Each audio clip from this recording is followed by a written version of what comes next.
I'm glad to invite you to Hana Talks. Hana Talks is a medium to convey various things. We walk through light discussion with various figures and walk with you to explore the extraordinary that you never imagined. So come on and stay there because you will regret losing a great part of our awesome journey. Just relax and enjoy the show.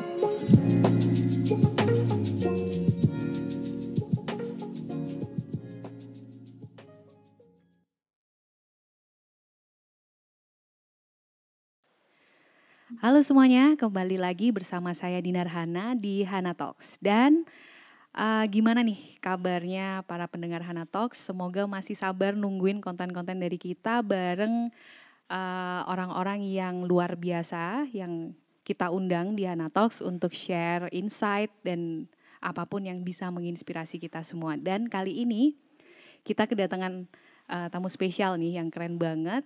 Langsung aja saya sebut adalah Bang Ogut. Nah, buat teman-teman yang penasaran siapa nih Bang Ogut, bisa cek di Instagram, mungkin sudah terkenal banget ya, di Muda Cuma Sekali, @muda-cuma-sekali.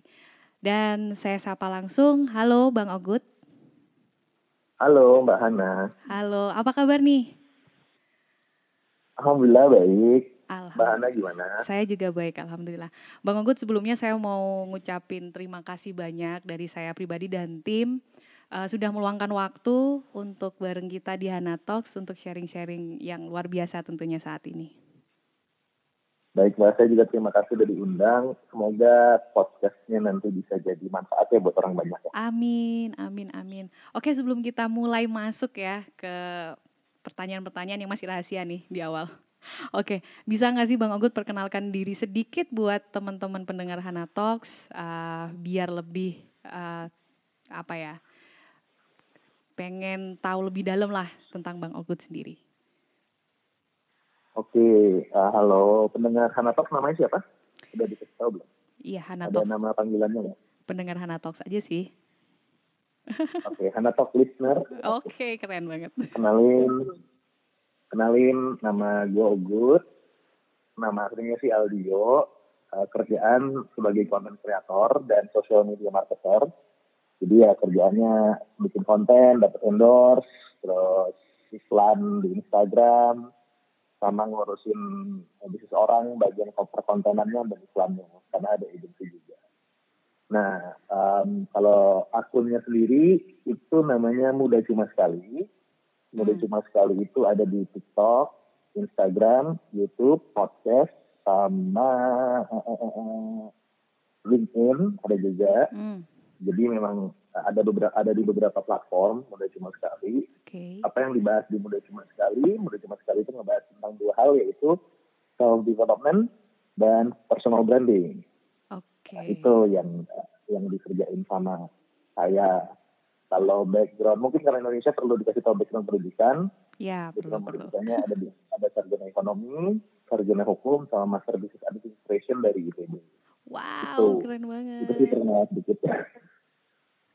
Keren. Oke, ini tadi yang terakhir yang disebutin dimension adalah personal branding. Ini kayaknya lagi banyak banget orang yang pengen tahu gimana sih caranya personal branding dan didengar langsung dari ahlinya. Oke, jadi today kita akan ngomongin tentang personal branding. Setuju ya Bang Ogut? Oke, ini dengar-dengar ada podcastnya juga. Semoga Hana Talks juga bisa sesukses podcastnya Bang Ogut ya, dengan adanya insight dan inspirasi yang nanti dijelasin. Oke, sekarang amin. Terkait personal branding ya, menurut Bang Ogut sendiri nih, pengertian dasar dari personal branding yang simple banget itu apa? Oke, kalau misalnya kita search di Google pasti banyak banget istilah-istilah tentang personal branding. Kalau istilah dari aku sendiri, personal branding itu sesimpel sebuah aktivitas ya, karena branding itu kan working, memberikan activity. Sebuah aktivitas memperkenalkan diri kita kepada target audiens agar mereka sadar, percaya sama kita, dan mau bertransaksi dengan kita. Yang ujungnya dia akan ingat sama kita. Simpel itu. Oke. Trust dan mereka mau bertransaksi dengan kita. Oke, sesederhana itu. Yep. Nah, Kemudian langkah nih yang harus dilakukan awal untuk membangun personal branding yang baik. Oke, kalau langkah paling gampang kita lihat aja dari definisi personal branding. Tadi ingat, aktivitas memperkenalkan diri kita kepada target audiens. Itu yang pertama kali harus digarisbawahi. Artinya, kita harus tentuin dulu dong, target audiens kita siapa sih? Dan selanjutnya, kita memperkenalkan diri kita ke target audiens tersebut sebagai apa? Contoh, kalau kita dulu nongkrong waktu SMP, SMA, pasti kan kita punya sebutan orang-orang tergantung dari kebiasaannya dia. Ada yang pinter, ada yang pinter pelit sama contekan. Ada yang pinter tapi santai banget sama contekan. Terus kalau misalnya di tongkrongan misalnya, ada aja kan temen yang kalau punya, dulu kalau zaman ngerokok ya, kalau punya rokok, disimpan-simpan nggak mau dibagi-bagi. Akhirnya ya orang tersebut jadi, oh iya udah ini tukang, ini yang pelit sama rokok nih. Gitu kan. Ada lagi tukang nganterin balik. Nah itu kan sebenarnya adalah sebuah personal brand. Nah maka dari itu, yang pertama kali tadi target audiensnya siapa, habis itu tentuin kita mau kenalannya sebagai apa. Contoh, misalnya, mudah cuma sekali, itu kan personal branding aku. Nah target audiensnya sudah dijelasin bahwa target audiens aku adalah anak-anak milenial 18 sampai 30 tahun. Nah, banyak kan orang stop sampai sini. Oh, 18 sampai 30 tahun, jenis kelamin, pendidikan. Sebenarnya itu cuma dasarnya doang. Harus ditanya lagi untuk target audiens adalah masalah mereka apa. Jadi jangan cuma stop dari umur, jenis kelamin, latar belakang pendidikan, geografi, jangan cuma sampai situ. Ditanya lagi, apa problemnya dia, ya kan? Nah, itu kan target audiensnya. Baru nanti ditanya lagi, kita memperkenalkan diri kita sebagai apa. Nah, sebagai apanya, itu kita bisa dapetin dengan cara, kita ini bisa berperan apa ke masalahnya mereka, sehingga kita bisa kasih solusi. Contoh, kayak anak muda Indonesia kan banyak masalahnya sebenarnya. Satu, misalnya nentuin passion. Kedua, tentang financialnya gue bingung untuk memanage. Ketiga, gimana cara jualan online. Keempat, gimana supaya bisa dapat kerja. Kelima, gimana supaya bisa jadi content creator misalnya kayak gitu. Nah dari 5 masalah tersebut yang dari berbagai masalah ya, 5 masalah tersebut tadi, tinggal kita tentuin kita mau memperkenalkan diri kita sebagai orang yang menyelesaikan masalah yang mana. Nah kalau misalnya mudah cuma sekali itu datangnya ke cari passion sama ke si jadi content creator tersebut. Itu yang antara audiensnya, target audiens sama tentang kita mau kenalin diri kita sebagai apa. Nah setelah itu definisinya itu kan berlanjut arti dari personal branding. Memperkenalkan diri kita ke target audiens agar mereka sadar, mereka percaya sama kita, dan mereka bertransaksi. Nah berarti setelah udah dapat itunya kita harus pikir lagi dong, sadar. Gimana caranya biar mereka sadar dong? Nah cara bikin mereka sadar itu sesimpel ya bikin konten yang mereka kayak related sama mereka atau mereka butuhkan content gitu ya. is so me banget lah gitu, so related banget to me, so relevan gitu.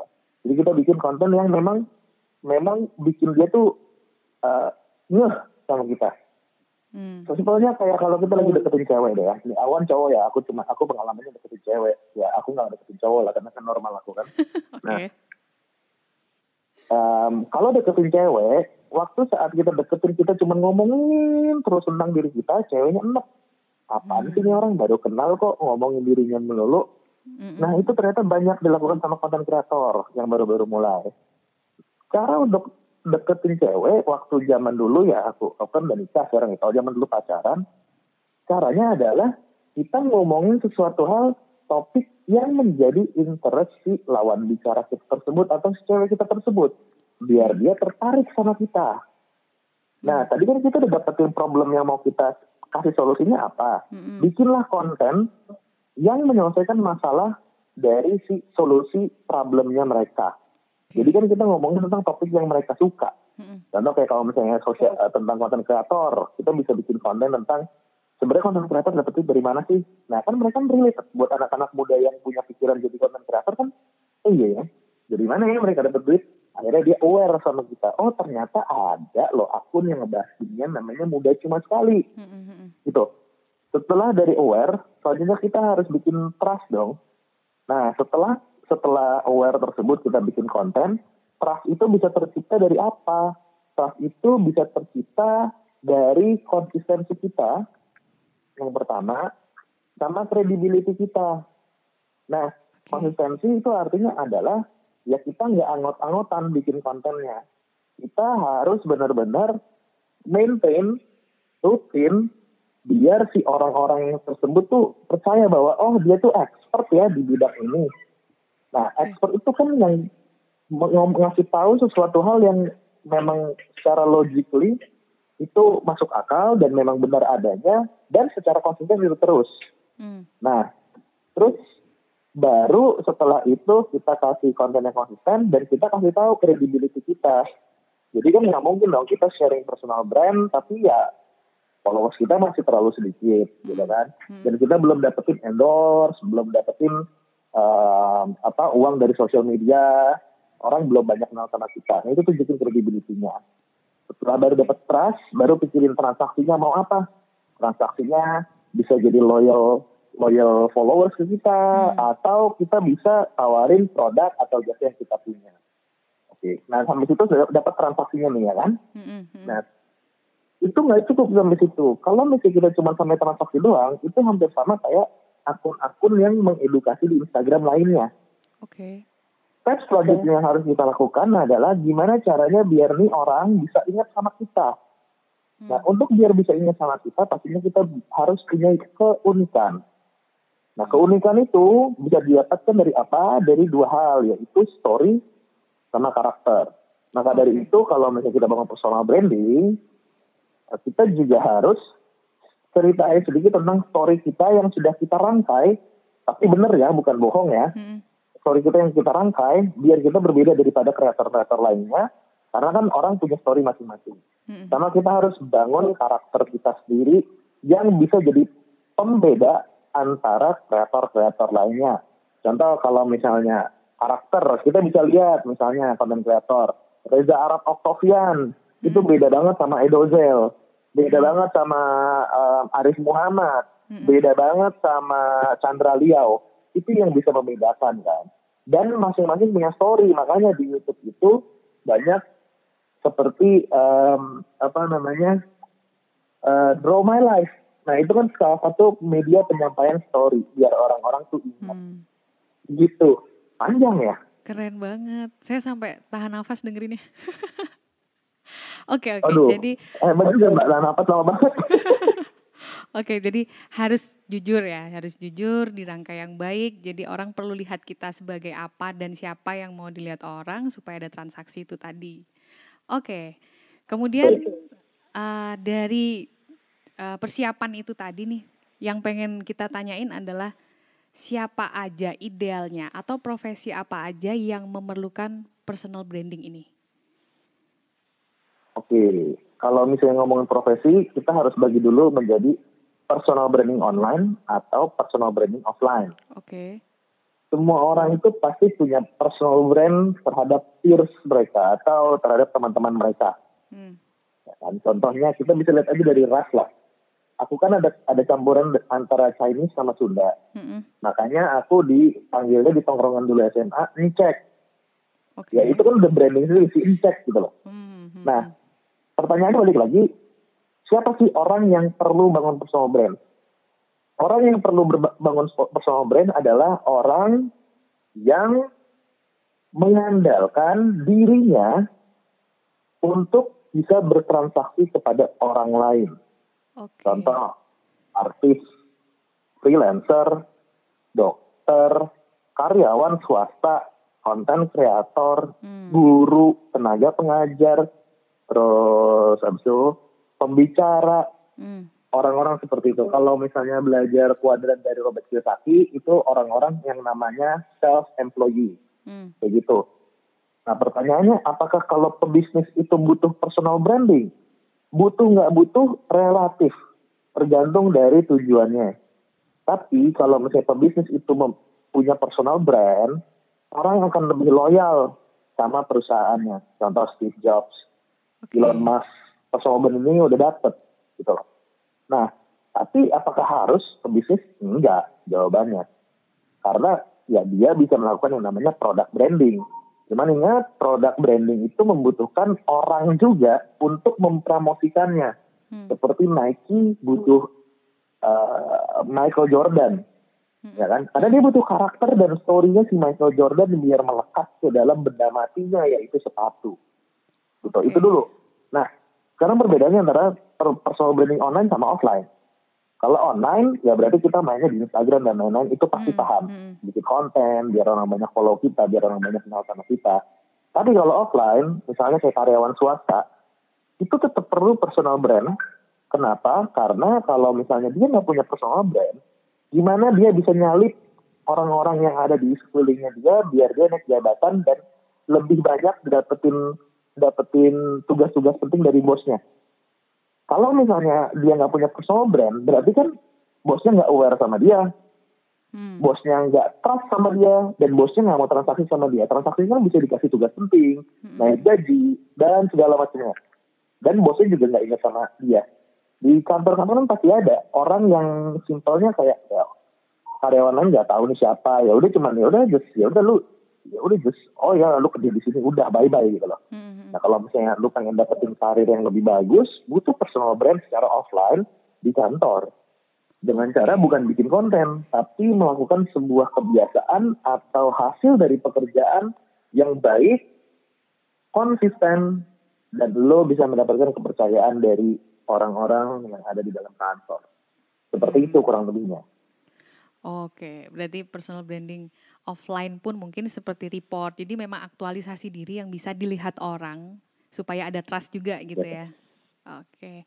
Nah, ini kalau ada kasus nih misalnya jika sebuah company atau brand dan dia mempunyai tim atau personal di dalam situ yang ternyata brandingnya tuh lebih kuat misalnya daripada brand itu sendiri. Nah, ini bisa menjadi sebuah keunggulan untuk pengembangan market atau biasa aja, atau mungkin kita sebagai company ada sesuatu yang harus kita lakukan ketika ada kejadian itu atau gimana? Aku masih belum paham pertanyaan sih mana. Jadi misalnya ada satu company punya produk, terus di dalam satu company tersebut ada orang yang kerja, tapi personal brandingnya bagus gitu ya? Iya, bagus banget. Nah itu impactful nggak untuk si company ini sendiri, atau kita harus gimana nih? Itu bisa sebuah keunggulan atau kekurangan, atau kita harus bagaimana jika kita ada sebuah kondisi yang seperti ini? Oke, kalau aku sih nggak tahu itu jadi kelebihan atau keunggulan ya. Sama aja dong, keunggulan atau kelemahan ya. Cuman kalau aku jadi owner perusahaannya, misalnya ada orang yang kerja di situ dan udah personal brandingnya bagus, ya aku tinggal jadiin brand ambassador dia, kasih saham berapa persen kecil, ya kan, dia tetap kerja di perusahaan situ, tapi dia jadi spokesperson untuk produk tersebut. Gitu, aku manfaatinnya gitu kalau aku jadi ownernya ya. Berarti bisa juga ya kita eksploitasi gitu maksudnya dengan kelebihan itu ya? Bisa, selama kita kasih saham dikit. Karena kalau nggak dikasih saham kan nggak ngerasa memiliki. Oke. Gitu. Itu kalau aku jadi owner ya. Oke, siap. Oke, ini ada pertanyaan lagi. Untuk personal branding ini idealnya awal ya, misalnya kita berniat nih ingin membentuk sebuah personal branding, kemudian kita mending fokus di satu platform dulu atau langsung bangun di berbagai platform yang udah ada secara bersamaan, atau how yang paling efektif? Oke. Kalau dari pengalaman aku ngeliat orang mainnya beda-beda. Tapi kalau aku percaya sama yang namanya omnichannel. Kalau omnichannel itu berarti kita ada di berbagai macam platform. Manfaatnya apa sih? Satu, sumber traffic pasti lebih gede karena ada di berbagai macam platform. Kedua, kalau dapat endorsement lebih gede karena kan banyak pilihannya.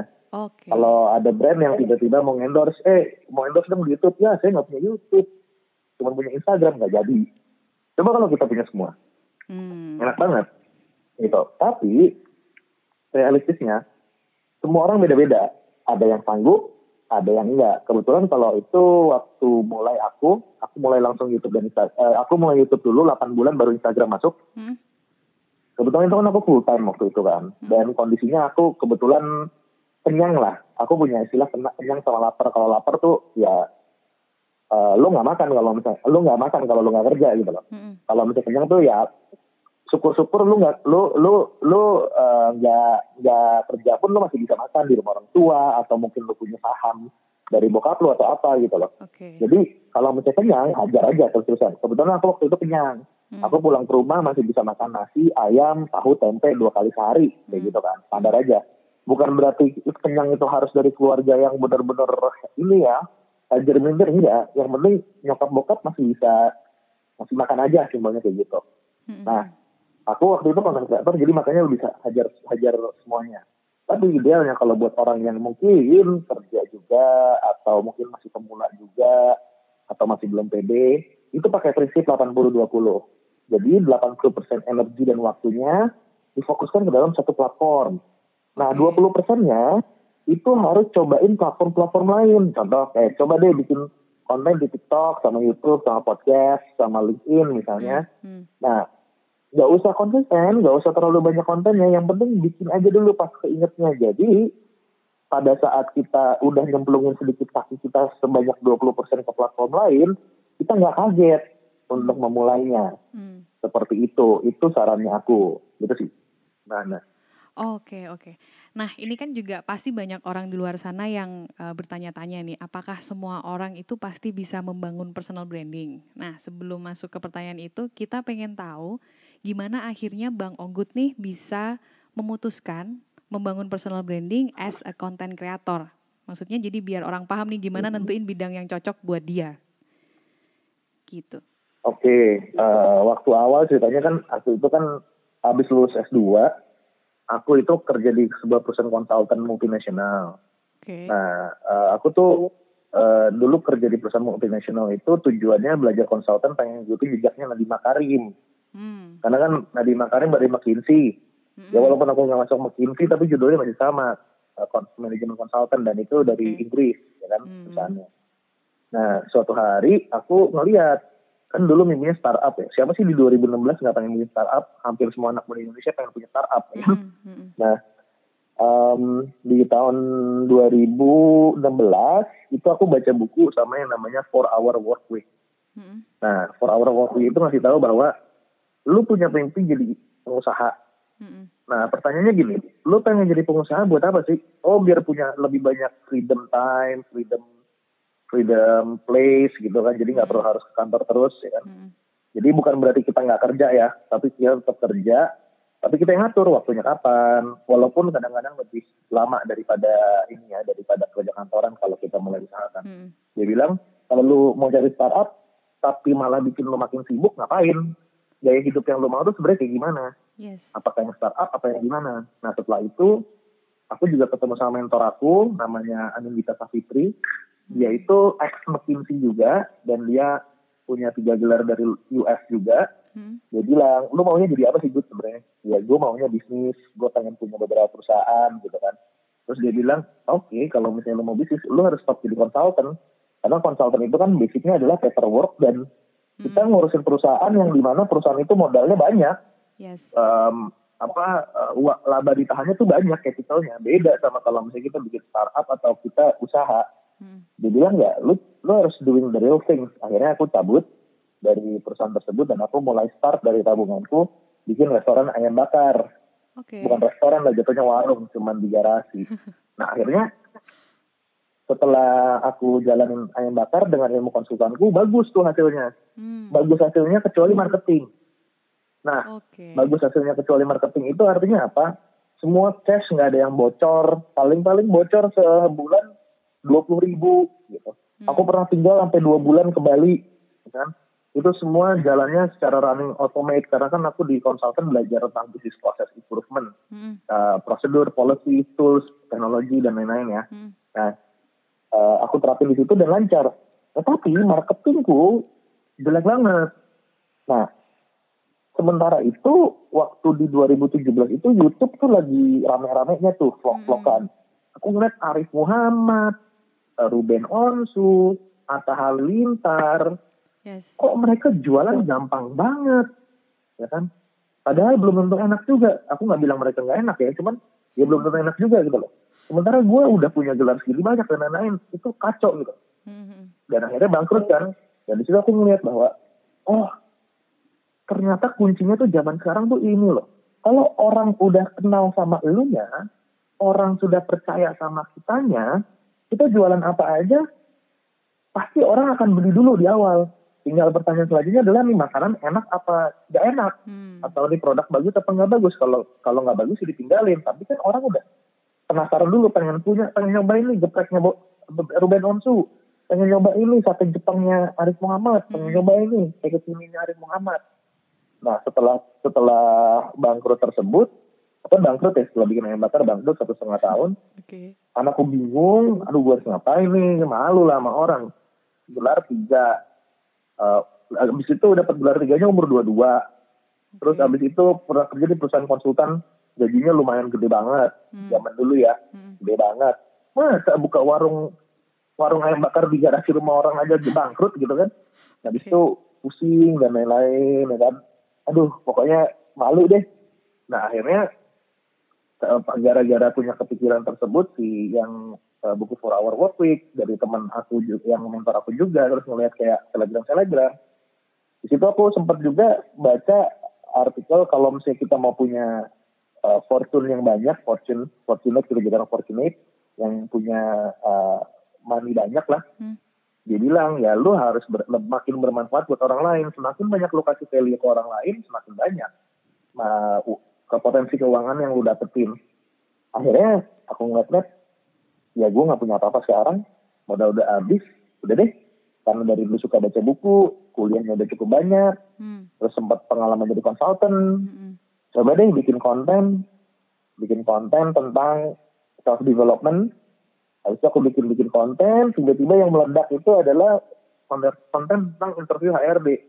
Berdasarkan pengalaman aku pernah konsultan ngurusin di departemen HRD-nya. Nah dari situlah mulai perjalanan aku jadi content creator. Nah di situ ya udah seiring berjalannya waktu akhirnya aku bisa dapat penghasilan dari sosial media kan. Terus setelah itu kan misinya aku adalah bikin orang-orang tuh banyak yang dapat kerja sesuai passion. Akhirnya ternyata masih banyak orang yang udah belajar, udah dapat kerja malah masih ngeluh, nggak sesuai dengan passion saya, nggak sesuai nih. Dan akhirnya makin banyak orang yang nanya, bang gimana sih cara jadi content creator, gimana sih ajarin. Akhirnya makanya baru aku setelah itu bikin konten-konten tentang personal brand, ya jalan yang aku tempuh selama aku jadi content creator gitu. Jadi aku bukan bikin konten, bukan bangun personal branding dari bikin konten cara bangun personal branding, enggak. Awalnya dari self development dulu sama interview kerja gitu. Oke. Kalau Bang Ogut lihat sendiri nih ya, pasti banyak orang yang juga sudah coba nih personal branding, tapi mungkin belum berhasil. Nah, kesalahan umum apa sih yang biasanya orang-orang itu kurang atau sudah lakukan tapi sebenarnya nggak harus dilakukan sehingga mereka kurang berhasil di personal branding? Simple, audiensnya nggak tepat. Mereka salah bidik audiens dan mereka mengira bahwa audiens itu punya masalah tertentu, tapi sebenarnya nggak ada masalah. Contoh, saya pengen membantu anak-anak muda Indonesia yang hobinya rebahan, jadi biar bisa punya hidup yang produktif. Oke lah, harapannya mulia, visinya mulia, nggak salah. Tapi pertanyaannya adalah, orang-orang yang rebahan tersebut emang pengen produktif? Kalau dia nggak pengen produktif, ya akan berat untuk bikin konten mengedukasinya itu terlalu panjang biar orang-orang tuh jadi produktif. Kenapa nggak langsung aja hajar orang yang memang sudah sadar, biar mereka mau jadi produktif? Itu sering salahnya di situ. Dan sama kadang-kadang suka ngawang, self development, ikut-ikutan. Self development kan banyak. Ada tentang grooming, ada tentang misalnya education, tentang sexual health kayak gitu. Mau milih yang mana? Self development terlalu banyak, kayak digital marketing banyak banget sekarang. Maunya yang mana? Itu yang sering masalahnya tuh. Oke. Salah sasaran ya. Atau kurang banyak nih membaca masalah yang ditargetkan di pasar gitu mungkin ya. Iya, terlalu banyak asumsi yang tidak divalidasi tentang audiensnya. Keren banget, terlalu banyak asumsi yang tidak divalidasi. Oke, ini berarti sebenarnya semua orang itu pasti bisa ya membangun personal branding dengan cara yang tadi udah disebutin di awal, panjang banget itu sebenarnya Bang Ogut ya? Bisa. Yes, oke. Mungkin ada tips-tips buat pendengar Hana Talks yang mau memulai atau yang sudah di tengah-tengah nih. Supaya personal brandingnya bisa lancar, jadi bisa mendukung apapun yang mereka inginkan dan bisa bertransaksi melalui personal branding itu. Pesannya yang paling penting adalah pastiin dulu audiens lo memang punya masalah dan memang lo punya solusinya.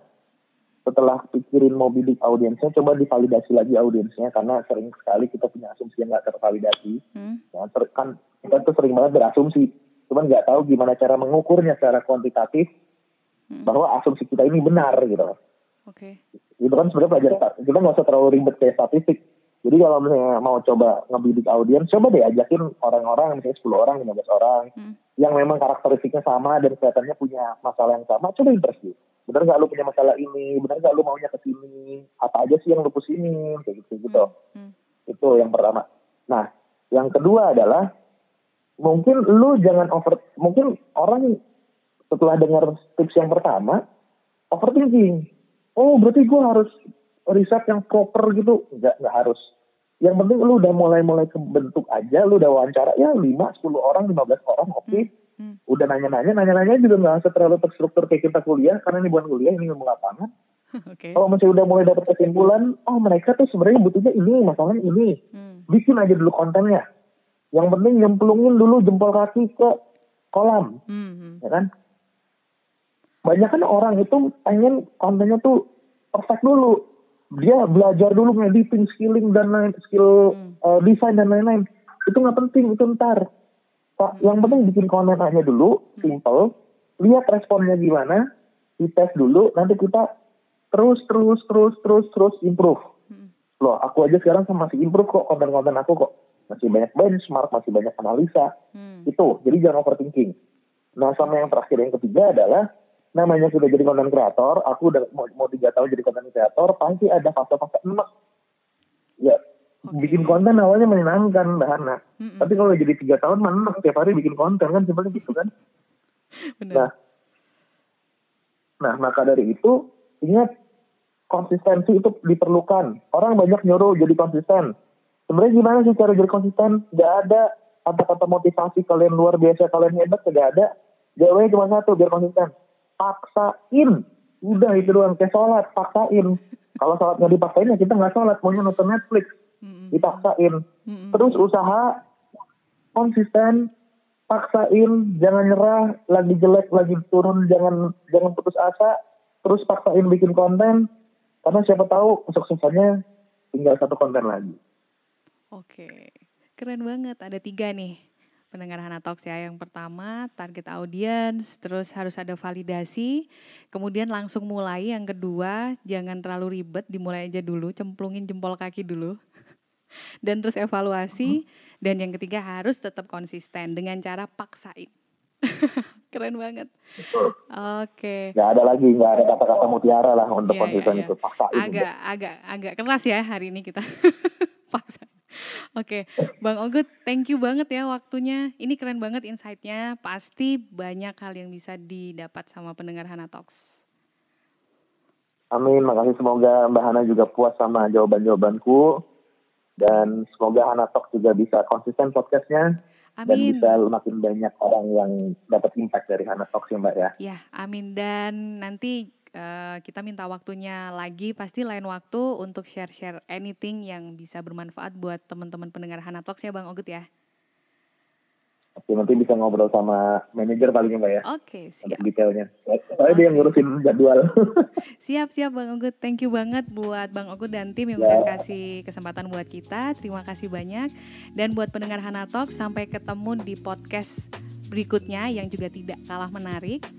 Dan sampai ketemu, bye. Bye-bye.